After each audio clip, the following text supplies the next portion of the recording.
नमस्कार बच्चों, आज हम आर्टिकल्स का अध्ययन करेंगे। बच्चों, आर्टिकल्स यहाँ जो हम पढ़ रहे हैं वो कक्षा 3 से लेकर 8 तक के लिए महत्वपूर्ण है।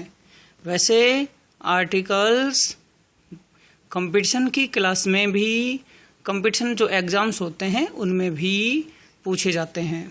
बच्चों देखो, सबसे यदि आपको पहले से ही आर्टिकल्स की जानकारी है तो आप ये 8 वाक्य हैं, इन 8 वाक्यों में रिक्त स्थान दिए हुए हैं और आपको आर्टिकल्स का प्रयोग करना है। Fill in the blanks with a an the और एक्स। एक्स का मतलब होता है जीरो आर्टिकल। जीरो आर्टिकल का मतलब जहां आर्टिकल का प्रयोग नहीं करना वहां आपको एक्स का प्रयोग करना है। पहला वाक्य है I have blanks pen. An the में से भरना है। सोचिए आपका उत्तर क्या होगा। बिल्कुल, यदि आपने ए सोचा है तो आपका उत्तर सही है।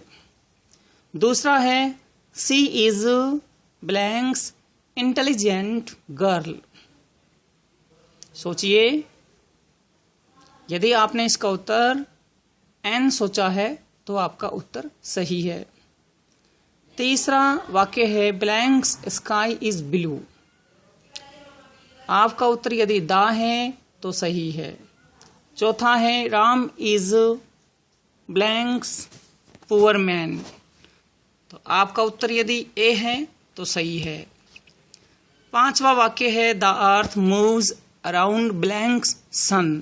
सोचिए, वेरी गुड, आपका उत्तर दा है तो आपका उत्तर बिल्कुल सही है। बच्चों, दा का प्रोनाउंसिएशन यानी उच्चारण 3 होता है। द, दी, ये तीनों कंडीशंस अलग अलग होती हैं। यदि हम दी का प्रयोग ऐसे नाउन से पहले करें जिसका पहला अक्षर कॉन्सोनेंट हो तो दे बोलेंगे, वोवल्स हो तो दी बोलेंगे, और यदि सुपरलेटिव डिग्री से पहले दी का प्रयोग करते हैं तो उसको दी बोलते हैं। अगला जो सेंटेंस है बच्चों, last year we visited blanks Taj Mahal. आपका उत्तर यहां सोचिए बिल्कुल द ताजमहल। अगला है we don't go to school. यहां ऑन हमसे गलती से छूट गया, यहाँ ऑन और आना चाहिए था। ऑन और उसके बाद में ब्लैंक्स आएगा। On blanks Sundays. तो यहाँ आपका उत्तर क्या आएगा? संडेज से पहले आपको क्या करना है? जीरो आर्टिकल यानी एक्स का प्रयोग करना है। अगला है today I bought blanks new car. आपका उत्तर यहाँ ए है तो बिल्कुल सही है। नाइस बच्चों, अब हम यहाँ आगे चलते हैं, आर्टिकल्स का अध्ययन करेंगे। बच्चों, सबसे पहले प्रश्न यही हम आपसे चर्चा करेंगे, आर्टिकल्स क्या होते हैं। तो अंग्रेजी में ए एंड दी को हम आर्टिकल्स कहते हैं, जिन्हें हम 2 भागों में बांटते हैं, डेफिनेट आर्टिकल और इनडेफिनेट आर्टिकल। डेफिनेट आर्टिकल निश्चित आर्टिकल होता है। नाम से ही पता चला है कि जो चीज, जो संज्ञा निश्चित हैं उनके आगे हमें डेफिनेट आर्टिकल दी का प्रयोग करना है। और जो चीज अनिश्चित हैं, लेकिन शर्त यह है कि अनिश्चित होने के साथ साथ वो एक वचन भी होनी चाहिए, क्योंकि ए और एन का अर्थ होता है एक। तो वहां हम ए या एन का प्रयोग करेंगे। आगे बढ़ते हैं। सबसे पहले हम ए और एन का प्रयोग पढ़ेंगे। तो देखो, पहला पॉइंट है हमारा इसमें कि हमें ए और एन का प्रयोग कहाँ करना है? यूज ऑफ आर्टिकल, अनिश्चित आर्टिकल का प्रयोग। तो नाम से ही अनिश्चित है तो अनिश्चित आर्टिकल अनिश्चित से यानी अनिश्चित संज्ञा से पहले ही करेंगे, लेकिन शर्त है कि वो एक वचन होनी चाहिए। जैसे कि कार, कार दुनिया में बहुत सारी हैं तो अनिश्चित है। बॉय दुनिया में बहुत सारे अनिश्चित है। Girl, tree, fan, window, elephant, ice cream, eagle, orange, ये सारी चीजें अनिश्चित हैं और यहाँ एक वचन है तो हमने ए अथवा एन का प्रयोग किया है। अब हमें ए का प्रयोग कहाँ करना है और एन का प्रयोग कहाँ करना है उसका अध्ययन करना है। ए का प्रयोग कहाँ करेंगे? बिल्कुल स्पष्ट लिखा हुआ है कि ए का प्रयोग हमें वहां करना है जो संज्ञा अनिश्चित हो, एक वचन हो और उसका प्रथम अक्षर कॉन्सोनेंट यानी व्यंजन हो और उसका उच्चारण भी व्यंजन से ही शुरू हो। ऐसी जो संज्ञा होती है उसके आगे हम ए का प्रयोग करेंगे। अब आपको नॉलेज होना चाहिए कि व्यंजन यानी कॉन्सोनेंट क्या है। तो अंग्रेजी में ई आई ओ यू को छोड़कर, ए ई आई ओ यू को छोड़कर बाकी जो बचे हैं जैसे B C D F G H J K L M N P Q R S T V W X Y Z, यानी A E I O you को छोड़कर जो भी अक्षर होते हैं वो व्यंजन होते हैं। 21 होते हैं। और व्यंजन का उच्चारण क्या होता है? उच्चारण का मतलब उसकी आवाज। क ख ग घ च छ ज झ ट ठ ड ढ त थ द ध प फ ब भ म य र ल व स स छ त्र ग, ये जो अक्षर होते हैं ये व्यंजन होते हैं। यदि आपका उच्चारण इन से शुरू होता है तो आप ए का प्रयोग करेंगे। A sip, a cat, a dog, a fish, a horse, a jug. तो देखो एक एक का मैं आपको बताऊं। सिप एक वचन है, ए निश्चित है और इसका पहला अक्षर एस, एस क्या है? व्यंजन है और साथ ही स इसका प्रोनाउंसिएशन है, स इसका उच्चारण है। तो हम इसमें ए का प्रयोग करेंगे। ऐसे ही अ कैट, कैट, कैट एक वचन है, अनिश्चित नाउन है और इसका पहला अक्षर सी, सी यहाँ सी क्या है? यहाँ पर सी कॉन्सोनेंट है और कैट क इसका प्रोनाउंसिएशन व्यंजन से शुरू है, इसलिए ए का प्रयोग करेंगे। डॉग, डॉग अनिश्चित है, एक वचन है और डॉग ड यानी डी व्यंजन है और ड व्यंजन है, इसलिए हम ए का प्रयोग करेंगे। ऐसा ही फिश में, हॉर्स में, जग में लागू होता है। एक हमें नोट पढ़ना है कि कोई एक वचन अनिश्चित संज्ञा अंग्रेजी में स्वर से शुरू हो। देखो गौर से, शुरू कहाँ से हो रहा है? स्वर से, मगर उसका उच्चारण हिंदी में व्यंजन से शुरू हो। वैसे मैं हिंदी का यूज यूं कर रहा हूं कि कक्षा 3 से 8 के लिए हमारे हिंदी मीडियम के बच्चों के लिए यही समझ में आता है। बाकी उच्चारण फोनेटिक सिंबल के आधार पर भी हम ले सकते हैं, लेकिन यहाँ हिंदी की बात कर रहे हैं कि हिंदी में वो क ख ग च छ ज ट ठ ड त थ द ध न प फ ब भ म य र ल व स स छ त्र ज्ञ, इनमें से हो तो हम उसके आगे ए का प्रयोग करेंगे, ना कि एन का। जैसे कि a unit, a university, a one, a uniform, a useful, useful animal, a useful thing, ऐसे। यूनिट या यज्ञ से, वैसे तो यू क्या है? स्वर है, वोवल है, मगर इसका जो प्रोनाउंसिएशन है यू यानी यर लव, ये व्यंजन है। यूनिवर्सिटी में भी ये व्यंजन है, वन में वह व्यंजन है, यूनिफॉर्म में यह व्यंजन है, यूजफुल में यह व्यंजन है। तो वैसे अक्षर तो यानी कि अंग्रेजी की जो स्पेलिंग है वो तो स्वर से शुरू है, मगर इसका जो प्रोनाउंसिएशन है, इसका जो उच्चारण है वो व्यंजन से शुरू है। व्यंजन से शुरू होने की वजह से हम इसके आगे ए का प्रयोग करेंगे। तो ये था हमारा ए का प्रयोग और अब हम आगे बढ़ रहे हैं एन का प्रयोग। एन का प्रयोग कहाँ करना है? जो संज्ञा अनिश्चित हो, जो संज्ञा अनिश्चित हो और साथ में एक वचन हो। अनिश्चित होना जरूरी है और एक वचन होना चाहिए और उसका प्रथम अक्षर वोवल यानी स्वर हो। और उसका उच्चारण भी स्वर हो, तो स्वर का ज्ञान होना चाहिए। स्वर कौन से है? ए ई आई ओ यू, ये होना चाहिए। पर प्रथम अक्षर यानी पहला अक्षर ए ई आई ओ यू हो, और उनका जो प्रोनाउंसिएशन है, उनका जो उच्चारण है वो भी स्वर से, यानी अ आ ई उ ऊ ए आई ओ औ अन, ये स्वर हैं, इनसे उच्चारण शुरू होना चाहिए। तो ऐसी जो नाउन हैं उनके आगे हम एन का प्रयोग करेंगे। जैसे कि पहला एग्जाम्पल है एन एप्पल, एन एप्पल। तो एप्पल में यहाँ ए से स्वर है और इसका प्रोनाउंसिएशन भी ऐसे निकल रहा है, तो हम इसके आगे एन का प्रयोग करेंगे। इसी प्रकार एलिफेंट, एलिफेंट ई से शुरू है और इसका प्रोनाउंसिएशन ए से शुरू है, दोनों स्वर हैं। इंक पॉट आई से शुरू है, स्वर है, ई स्वर है। तो ऐसी जो नाउन होती हैं, ऐसा ही आउल में और अम्ब्रेला में लागू है। तो ऐसी जो नाउन हैं उनके आगे एन का प्रयोग करेंगे।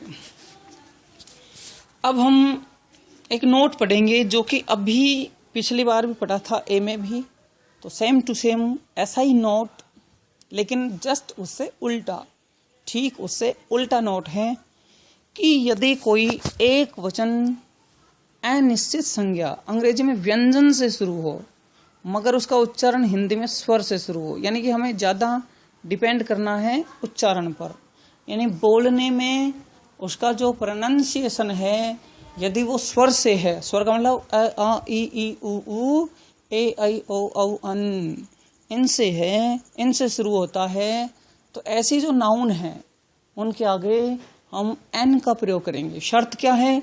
शर्त यह है कि वो एक वचन होनी चाहिए और अनिश्चित होनी चाहिए। जैसे hour, an honest man, an honourable man, तो ये एच व्यंजन से शुरू है मगर ओवर व्यंजन के बजाय स्वर यहाँ उच्चारण है।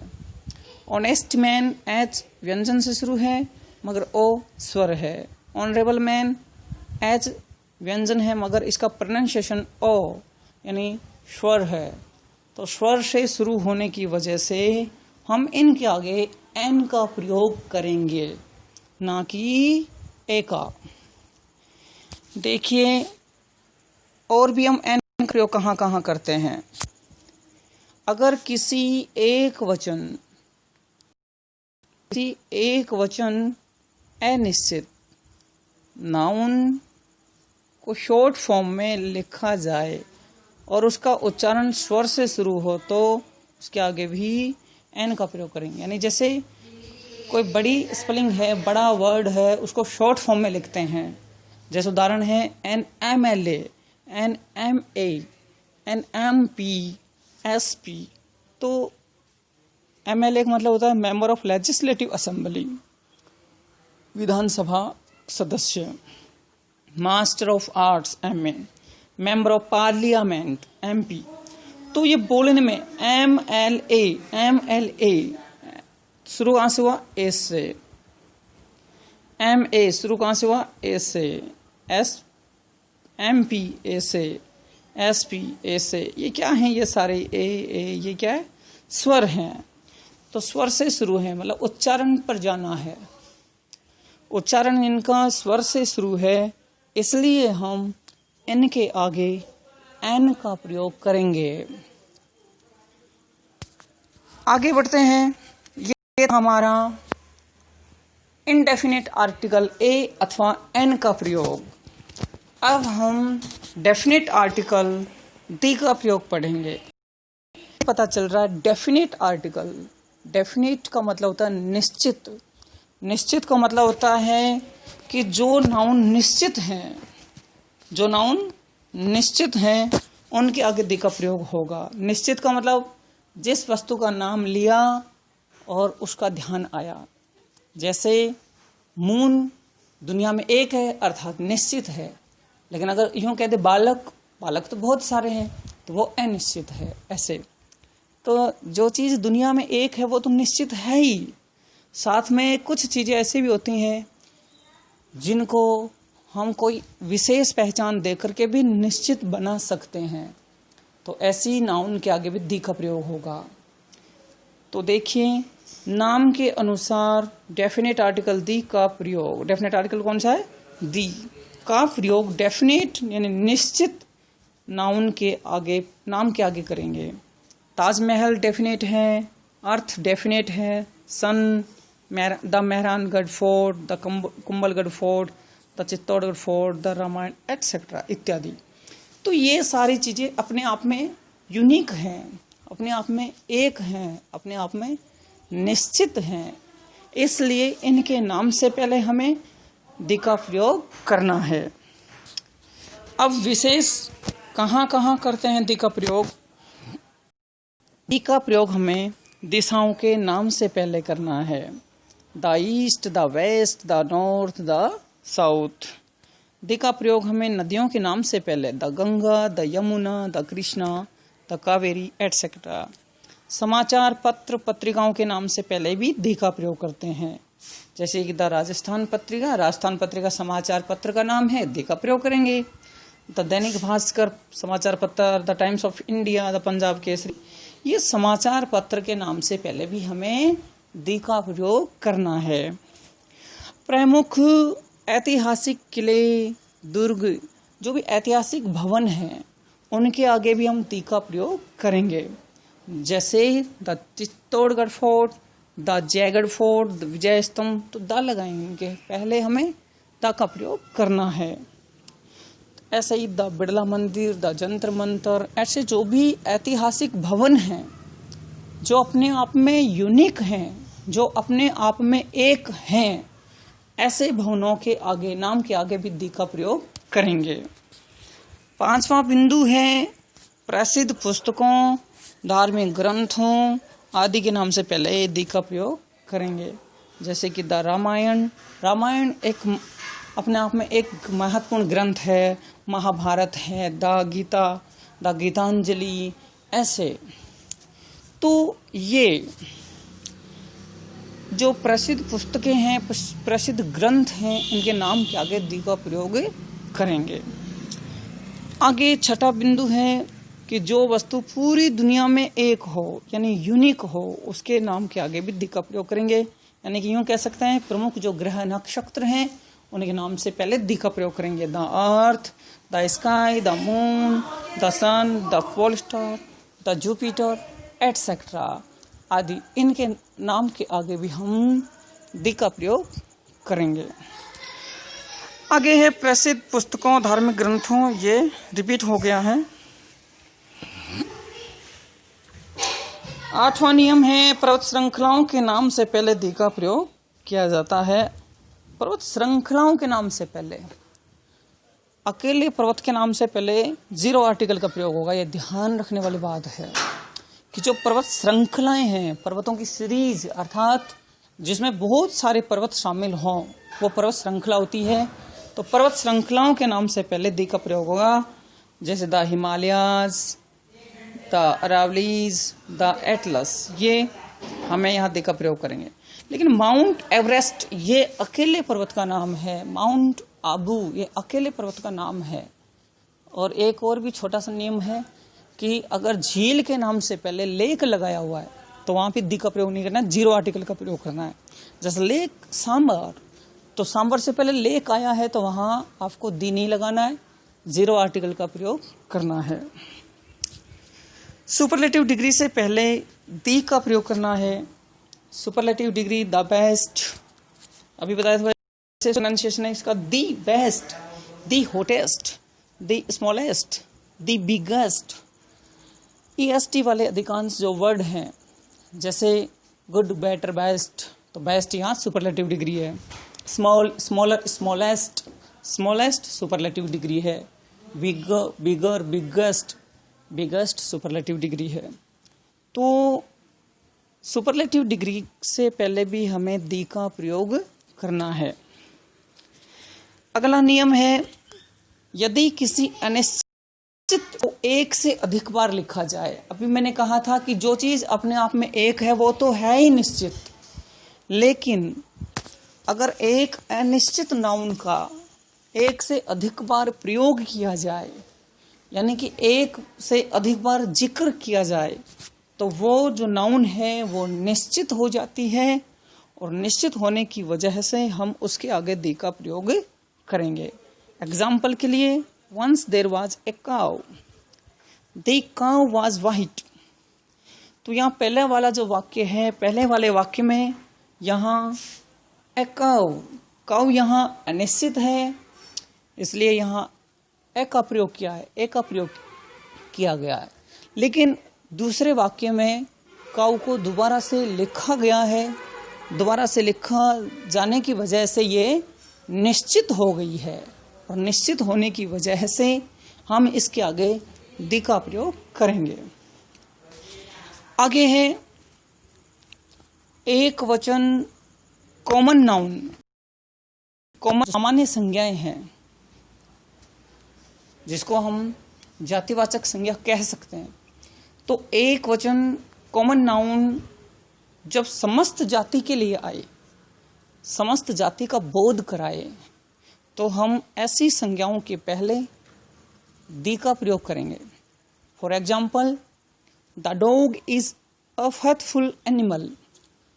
हिंदी है कुत्ता वफादार जानवर है, कुत्ता वफादार जानवर है। डॉग, यहाँ डॉग एक वचन है, परंतु यहाँ डॉग समस्त जाति के लिए आया है कि a dog is a faithful animal, the dog is a faithful animal, कि कुत्ता वफादार जानवर है, अर्थात सभी कुत्ते वफादार होते हैं।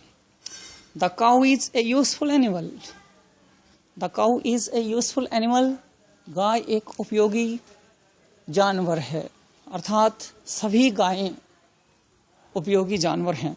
तो ये समस्त जाति का बोध करा रहे हैं, इसलिए हम यहाँ इनके आगे दी का प्रयोग करेंगे।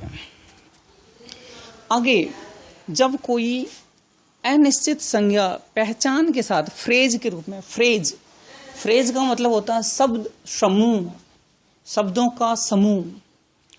तो फ्रेज के रूप में आए अनिश्चित नाउन पहचान के साथ, उदाहरण के लिए जैसे बहुत सारी गर्ल्स बैठी हुई हैं और उनमें हम किसी एक को पहचान के साथ कि लाल फ्रॉक में जो लड़की है वो मेरी बहन है, अर्थात यहाँ पहचान बता दी गई है। लड़की यानी गर्ल यहाँ अनिश्चित है, परंतु उसकी पहचान दे दी गई है कि लाल फ्रॉक वाली लड़की, काली टोपी वाला लड़का। ऐसे एक पहचान अगर किसी नाउन के साथ दे दी जाती है तो वो नाउन डेफिनेट हो जाती है, और डेफिनेट नाउन होने पर हम उसके आगे दी का प्रयोग करेंगे।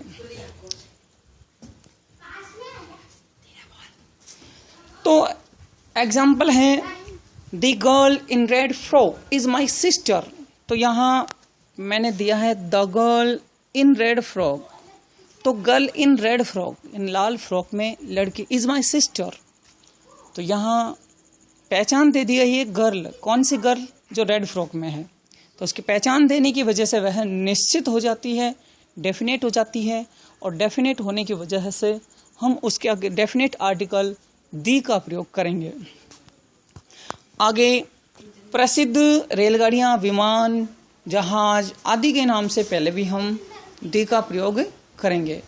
जैसे कि रेलगाड़ी है चेतक एक्सप्रेस, उसके आगे हमने दी लगाया, दी चेतक एक्सप्रेस, दी इंडियन एयरलाइंस, दी इंडिगो, दी विक्रांत एटसेट्रा। यानी कि ये रेलगाड़ियाँ हों, विमान हो, जहाज हो, और भी कोई जो अपने आप में यूनिक हो, ऐसी जो नाउन्स हैं उनके आगे दी का प्रयोग करेंगे। अगला बिंदु है जाति, धर्म अगर बहुवचन के रूप में आए, जाति और जो धर्म है, संप्रदाय है, वो यदि बहुवचन के रूप में लिखा जाता है तो उनके आगे भी हम डेफिनेट आर्टिकल दी का प्रयोग करेंगे। द हिंदूज, द इंग्लिश का मतलब अंग्रेज यानी ईसाई, the Muslims, the Sikhs, the Jats, the Brahmans, the Rajputs. इस प्रकार जो जाति और धर्म बहुवचन के रूप में लिखे जाएं तो उनके आगे भी हम दी का प्रयोग करेंगे।